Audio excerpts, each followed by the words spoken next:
Саламатсыңарбы кымбаттуу 7 класстын окуучулары.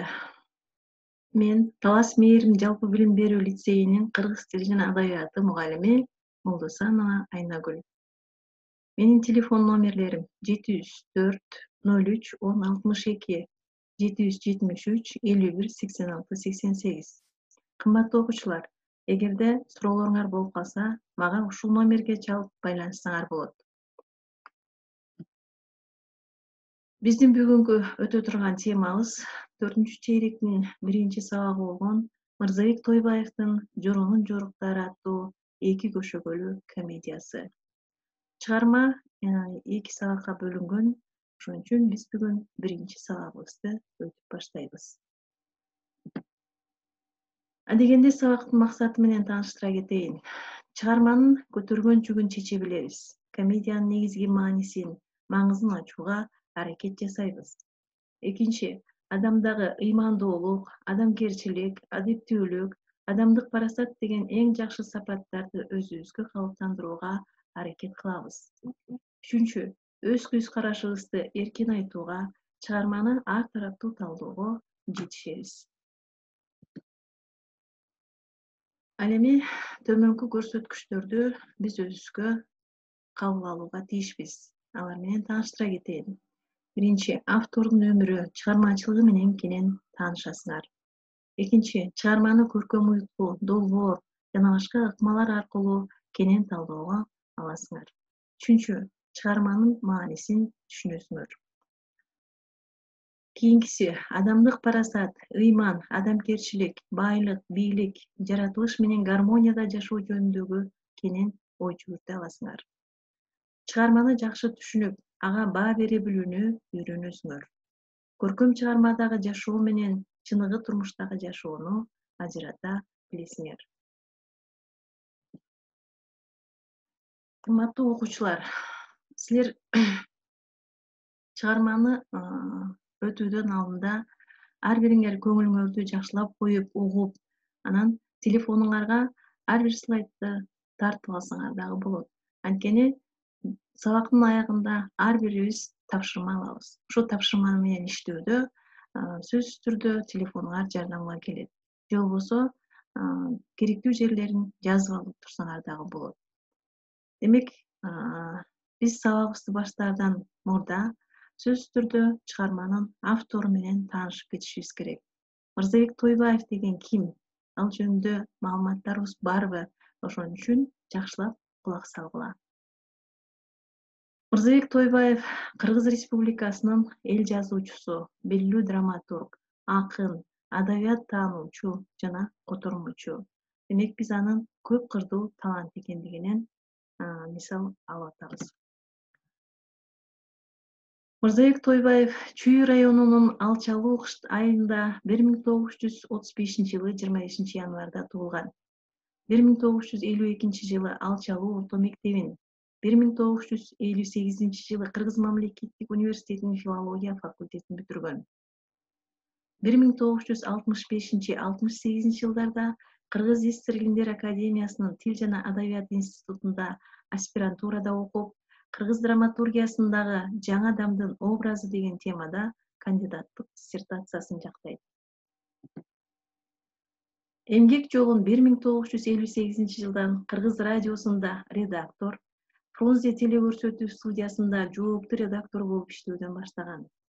Кыргызстан УКЖС Борбордук комитетинин чакыруусу менен Кыргызстан Пионер газетасынын адабият жана искусство бөлүмүнүн башчысы болуп дайындалат.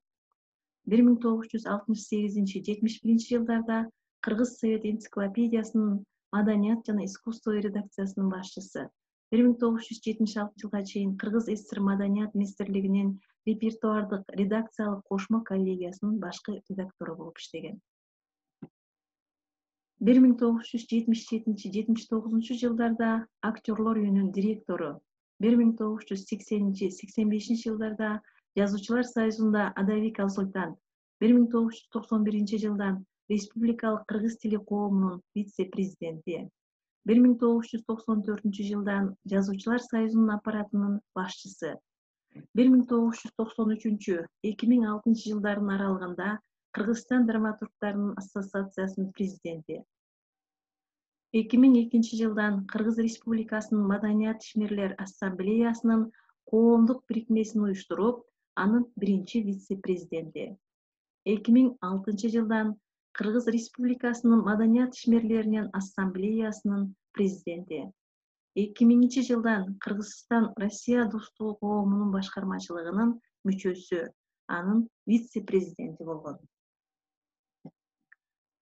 Ал эми чыгармачылыгына кайрылып кете турган болсок, чыгармачыл жолун 1948-жылы акын катары баштап, 1952-жылдан драматургия жаатында иштейт. Эң биринчи китеби Ак пейил 1963-жылы жарык көргөн. Мырзабек Тойбаевдин Токтогул Сатылгановдун 100 жылдык юбилейине арналган Токтогулдун күлкүсү деген комедиясы республикалык элдик театрларда, 1967-жылы Жаңы келин аттуу комедиясы Токтоболот Абдымомунов атындагы Кыргыз академиялык драма театрында чоң ийгилик менен коюлган. Анын бир нече пьесалары орус, өзбек, казак, түркмөн, тажик, каракалпак, татар, башкыр, монгол, уйгур, дунган, якут, украин, түрк жана башка тилдерде которулуп коюлган. Мырзабек Тойбаев дүйнөлүк драматургиядан Артур Миллердин «Баары менин балдарым», орус классикасынан Чеховдун «Аюу», Михалковдун «Үйүмө кетким келет», боордош элдерден Хамза Хакимзада Ниязинин «Бай жана батыраак», Мухамеджановдун, Исабековдун, Абдугафуровдун жана башкалардын пьесаларын кыргыз тилине которгон. Ошондой эле коллективдүү жаш калем жыйнагын кыргыз тилине которгонго катышкан. Мырзабек Тойбаевдин 100гө жакын ырына композиторлор Малдыбаев, Абдыраев, Осмонов, Жумалиев, Эралиева тарабынан музыка жазылган. Демек, 100гө жакын ырынын бардыгы тең анын музыка сурап тургандыгынан кабар берип турат экен. 1963-жылдан СССР театр ишмерлер союзунун, 1965-жылдан СССР журналисттер союзунун, 1967-жылдан СССР жазуучулар союзунун мүчөсү экен. Ардак наамдары жана алган сыйлыктары жөнүндө сөз кылалы. 1989-жылы Кыргыз Республикасынын маданиятына эмгек сиңирген ишмер, 2005-жылы Кыргыз эл жазуучусу деген наамдар берилген. 1995-жылы Кыргыз Республикасынын эл агартуусунун отличниги, 2007-жылы Кыргыз Республикасынын маданиятынын мыкты кызматкери туш белгилери менен сыйланган. 1994-жылы Жөн эле Майраш пьесасы Жаныш Кулманбетов менен бирдикте жазган экен. Бул Абдымомунов атындагы сыйлыкка татыктуу болгон. 2008-жылы Асыл адамдар ырлар цикли Бугаев менен биргеликте жазылган экен. Токомбаев атындагы сыйлыкка татыктуу болгон. 1995-жылы Манас Миң медали менен сыйланган. Мырзабек Тойбаев СССР жазуучулар союзунун, БКСМ-БКнын, Кыргызстан ВКЖС БКнын, Якут Саха автономиялык республикасынын бир нече ардак грамоталары менен сыйланган. Республикалык кароо сынактарда өкмөттүк комиссия тарабынан 10 чыгармасы лауреаттык наамдарга татыктуу болгон. Демек, Мырзабек Тойбаев көп кырдуу инсан экендигин бул таблицадан да көрсөк болот. Демек, ал жазуучу, акын, драматург, котормочу, илимпоз жана эң мыкты журналист дагы. Филология илимдеринин кандидаты, илимпоз, театр сынчысы Мырзабек Тойбаев чыгармачыл өмүрүндө ондогон поэтикалык, прозалык жана курч публицистикалык чыгармаларды тартуулады. Чыгармалар жыйнагынын 7 томдугу Бийиктик басмасынан 2004-жылы жарыкка чыккан. Мырзабек Тойбаев 2019-жылы 84 жашында каза болгон. Азыркы шартта жаштарды тарбиялоо үчүн катуу тартип жана акыйкат идеология керек, деп айткан Кыргызстандын эл жазуучусу, драматург Мырзабек Тойбаев Азаттыкка берген маегинде. Мырзабек Тойбаевдин 35-40 жыл мурда актуалдуу болгон Жоронун жоруктары пьесасы азыркы заманга ылайыкташтырылып, айрым оңдоолор менен кайрадан сахнада коюлууда. Демек, биринчи жазылган Жоронун жоруктары 1973-жылы жарыкка чыгып, сахнага коюлган экен. Бул ошол мезгилдеги болгон окуяларды сүрөттөйт. Кийин кайра ошол эле чыгармасы оңдолуп, толукталып, түзөтүлүп, кайра бүгүнкү күндүн проблемаларын козгогон балдардын, жаштардын жоруктары жөнүндө жазган экен. Демек, биздин өтө турган темабыз Жоронун жоруктары, эки көшөгөлүү комедия. Бул жаңы варианты.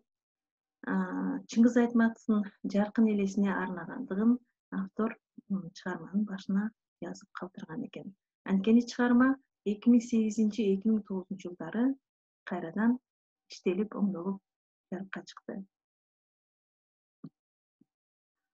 Эми чыгармага катышуучулар кимдер экендигин мен силерге окуп берейин. Биринчи бул Жоро, шок бала, кийин оңолот экен 14-15 жашта.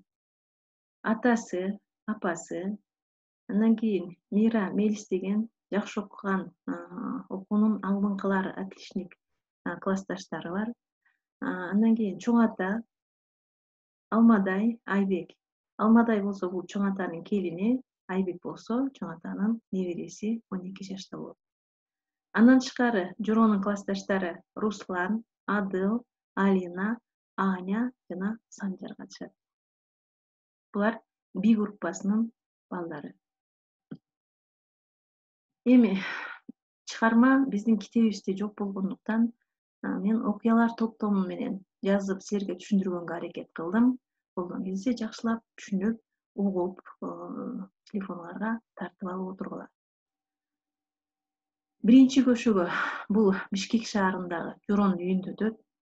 Окуя эртең менен Жоронун бөлмөсүнөн бирек музыкасынын угулуп жаткандыгы менен атасы жана апасы анын мектепте жана жумушунда жасаган жоруктары жөнүндө сүйлөшүп аткан болот.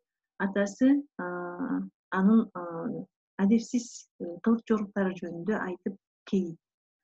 Ал эми мугалимдин күндөлүгүнө жазганы: силердин балаңар сабакта циркач болот, тамеки тартат, сабактан качат дейт. Мына ушуларды апасына угуп берип, анын жаны кейигендиги жөнүндө сөз болот. Атасы иштеген фирманын жетекчиси Таалай Мырзабековичте нефтинин кенин таптым деп алдайт. Жоро жалгыз бала болгондуктан апасы ага өзгөчө мамиле жасап, баласы актыгын көрсөтөт. Анын көзүн карап турат дайыма. Атасы болсо ошол учурда кошуна бөлмөдөн пианинонун үнүн угуп, апасына мындай дейт: "Мынакей, үлгүлүү бала" деп кошуна мелистейт. Окуунун отличниги, пианинода ойнойт, курска барат.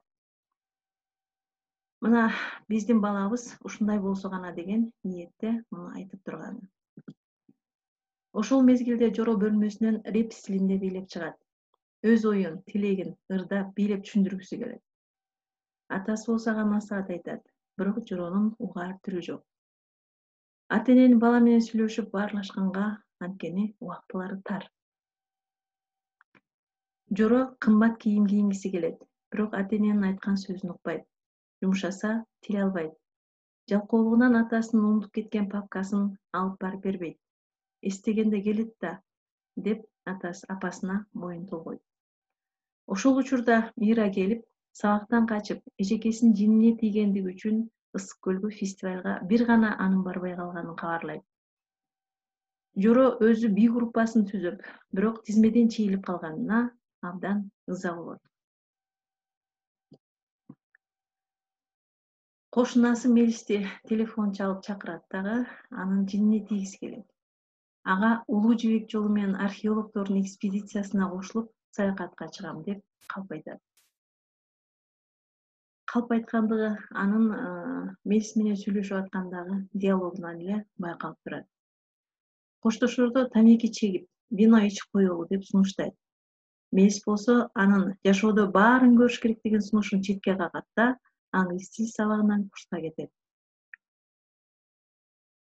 Ошол учурда би группасындагы берки классташтары келет дагы Жоронун фестивалга барбай калгандыгын, ансыз бийлөө биз үчүн коркунучта турат деп дагы ага өз ойлорун айтышат. Жоро болсо кандайдыр бир себептер менен сөзсүз барабыз дейт дагы, бөлмөнү бошотуп, репетиция жасайбыз деп бийлеп башташат. Фестиваль ырыңырдашат. Фестиваль ырында төмөнкүдөй текст камтылган. Мен силерге ошону окуп берейин. Биз эркин өлкөдө, эркин адамбыз. Ошондуктан тандоодо экеси күчтүү алабыз. Ооба, эмне ырдап эмне коерду өзүбүз билип табабыз. Бирок бизди кызыктырган шанс бир гана рэп жана брейк данс. Пайда болду жакында хип-хоптун жаңы толкуну, цунамидей күч менен дүйнөнү ал толтурду. Ааламда бир да өлкө жок, ал толкун жетип барбаган, күч менен тийген желге окшоп, көрман тапты сандаган деп андан ары улантылат. Ошол учурда музыканын абдан катуу чыкканынан жана 5-6 бала бийлеп алдындагы кошуна аялдын тынчын алгандыктан ал телефон чалып айтат Жорого. Жоро болсо ага орой мамиле жасайт. Кулагыңызга кебес тыгып алсаңыз деп жинне тиет. Балдардын фестивалга эртеси күнү чыгаарын сурап билет да, өзү кечинде балыкчыга чейин поезд менен барып, Чолпон атага автобус менен жетип, аларды алдынан тосуп алаарын айтып коштошот. Ата-энесине кат жазып калтырат. Кабатыр болбогула, ысык көлгө өз максатымды аткарууга кеттим деп кат жазат дагы, өзү кийимдерин алып, керектүүлөрүнүн баардыгын сумкасына салат дагы жолго чыгат.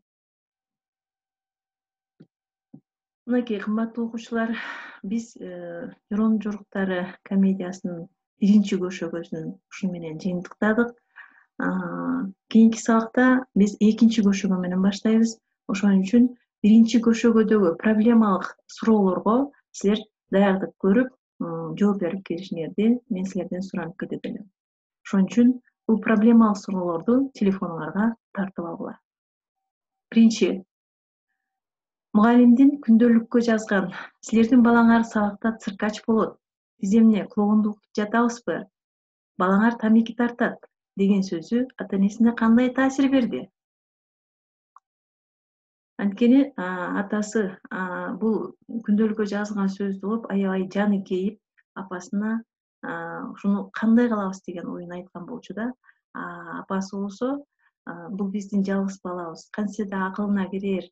Сен аны таяк менен эмес, акыл менен жай айтып, жакшы көрүп түшүндүр деп айткан болчу да. Экинчиси, Жоро эмне үчүн калп айтууга үйрөнгөн? Анын баскан турганын баардыгы калп. Керек болсо атасына да калп айтат, апасына калп айтат, классташтарына калп айтат, мугалимине калп айтат. Демек, анын ар бир баскан кадамы калп болот да. Үчүнчү, ата-энесинин баласын тарбиялоого убактылары барбы деген. Анткени атасы баласы менен сүйлөшүп атат дагы жумушуна алаксыйт. Анткени ал жанагы фирмада бухгалтер болуп иштейт экен да. Кымбат атайын фирмадан чыккан гана кийимди кийгиси келет. Эмне үчүн? Бешинчи, апасы жумшаса уккусу келбегенинин себеби эмнеде? Анткени апасы итине тамак берип койчу десе дагы укпайт, ал эчтеке болбойт, мага окшоп чыдамдуу болсун дейт. Алтынчы, Мелис менен болгон диалогунан эмнени байкоого болот? Мелиске калп айтып атат. Калп сүйлөгөнүн диалогдон билсек болгон. Жетинчи, Жоронун кошуна аялга сиз кулагыңызга кебес тыгып алсаңыз деген сөзүнөн эмнени билебиз? Ал ушул сөзү менен кошуна аялга кантип кайрылды, кандай мамиле жасады?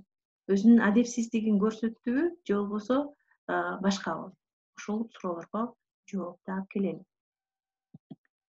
Эми мен силерге үйгө тапшырма берейин. Бул азыркы биз окуган проблемалык суроолорго жооп беребиз. Экинчиси, чыгармадагы неологизм сөздөргө сөздүк түзөбүз. Неологизм сөздөр көп эле кездешти. Силер тартып алып отурсаңар телефонуңарга, анда ошол неологизм сөздөргө түшүндүрмөсүн жазып келесиңер. Үчүнчү, жорону кантип элестетесиңер? Сүрөтүн болжолдуу тартып көргүлө. Анткени жоронун портрети экинчи көшөгөдө анык билинет. Ага чейин силер болжолдуу тарткыла. Кийинки көшөгөдөн окуп билип, анан аны толуктап кайрадан оңдоп алсак болот сүрөттү. Мынакей биздин Жоронун жоруктары аттуу эки көшөгөлүү комедиябыздын биринчи сабагы ушуну менен аяктады.